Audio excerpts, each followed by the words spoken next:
retinol ကိုစိတ်အဖြစ်ဆုံးသုံးပြီးပြောပြပါမယ်နံပါတ်1 low concentration နဲ့စပါ retinol ပါဝင်မှုအရန်မများတဲ့ product တွေ gentle ဖြစ်တဲ့ product တွေကနေပြီးတော့စသုံးရပါမယ်စသုံးတဲ့အချိန်မှာ retinol ပါဝင်မှုအရန်များတဲ့ product တွေကနေမသုံးပါနဲ့နံပါတ်2တပတ်2ကြိမ်3ကြိမ်လောက်ကနေပဲစပြီးတော့သုံးပါပထမဆုံး2ရက်ချာနောက်1ရက်ချာကနေပြီးတော့နောက်မှပုံမှန်လေးသုံးသွားတာမျိုးတိဆောက်ပြီးတော့သုံးရပါမယ်နံပါတ်3 moisturizer နဲ့တွဲပြီးတော့သုံးပါခါလီမှာချဲတို့ sandwich method လည်းသုံးလို့ရတယ် moisturizer ကိုသုံးတယ် retinol သုံးပြီးမှနောက်ထပ် moisturizer ပြန်သုံးတာမျိုးလုပ်လို့ရပါတယ်ဒီချက်ကတော့အရန်ဟိုမှာ sensitive ဖြစ်ပြီးတော့အသားကြီးခြောက်တတ်တဲ့သူတွေအတွက်အသုံးဝင်ဆုံးဖြစ်မှာပါနံပါတ်4ချက်နေခင်းမှာ sunscreen ကိုမပြတ်မကွက်တိတိကျကျလင်းပေးရပါမယ် retinol ကိုများသောအားဖြင့်ညဘက်မှာညနေခင်းမှာသုံးဖို့အတွက် recommend လုပ်ပါတယ်ပြီးရင်တော့နောက်နေ့မနက်မှာ retinol ကိုသုံးသည်ဖြစ်စေမသုံးသည်ဖြစ်စေ sunscreen ကိုတိတိကျကျလင်းပေးမှရပါမယ်နော်နံပါတ်5 retinol သုံးတဲ့တညထဲမှာ AHA BHA တွေ exfoliating ingredients တွေ strong acid တွေနဲ့အကုန်ကြောပြီးတော့မသုံးပါနဲ့ retinol က hydrating product တွေ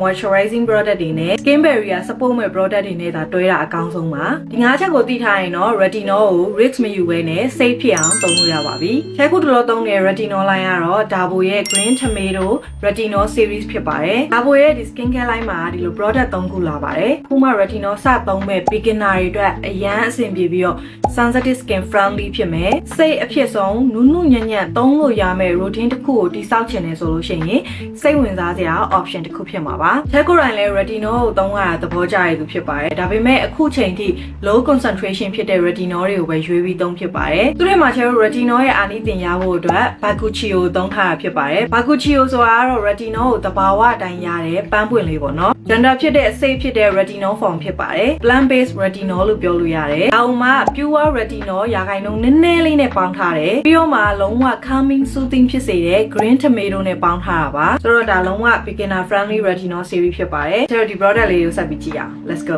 channel တူတူ retinol skincare routine ကိုစရအောင်နော် Davo ရဲ့ green tomato retinol series မှာက product 3မျိုးလာတယ် toner ရဲ့ serum ရဲ့ cream ရဲ့ဖြစ်ပါတယ် routine တစ်ခုလုံးအနေနဲ့သုံးတာပဲဖြစ်ဖြစ်ကိုယ်နဲ့တင်းတော်ရ product တစ်ခုကိုစပြီး try တာပဲဖြစ်ဖြစ်လုပ်လို့ရတယ်ကျွန်တော်ပထမဆုံး skincare step အနေနဲ့သူ့ရဲ့ revive toner ကိုသုံးလိုက်ပါမယ်သူက ampoule toner အမျိုးအစားဖြစ်တဲ့အတွက်အသားတွေကိုစိတ်ဝင်တာပို့ပြီးတော့ကောင်းတယ်တာမန် toner တွေထပ်ပို့ပြီးတော့ effective ဖြစ်တာပေါ့နော် packaging ကတော့မြင်ရတဲ့အတိုင်းပဲကြည့်လိုက်တာနဲ့ကို soothing ဖြစ်စေတဲ့ vibe ကိုရပါတယ်သူ့ toner အရင်ပြစ်တဲ့ထဲမှာကျဲတဲ့ထဲမှာမပါဘူးအလဲကောင် texture လောက်မှမျက်နှာပေါ်မှာလိမ့်လိုက်တဲ့အခါမှာရေလိုမျိုးကျဲသွားတဲ့ texture မျိုးရှိပါတယ်စိတ်ဝင်လွယ်တာပေါ့နော်ဒီ toner ကိုသုံးတဲ့အခါမှာလက်လေးနဲ့ပဲသုံးဖြစ်ပါတယ်ဒီအစီဘူးလေးတွေဝက်ချန်လေးတွေရှိတဲ့အချိန်မှာသုံးမယ်ဆိုလို့ရှိရင်လည်း calming ဖြစ်စေတယ် retinol သဘောတရားရ irritate ဖြစ်တာမျိုးရှိနိုင်နေဆိုပေမဲ့ဒီမှာတော့တော်တော်လေးလဲ gentle ဖြစ်တယ် green tomato ရဲ့ soothing calming effect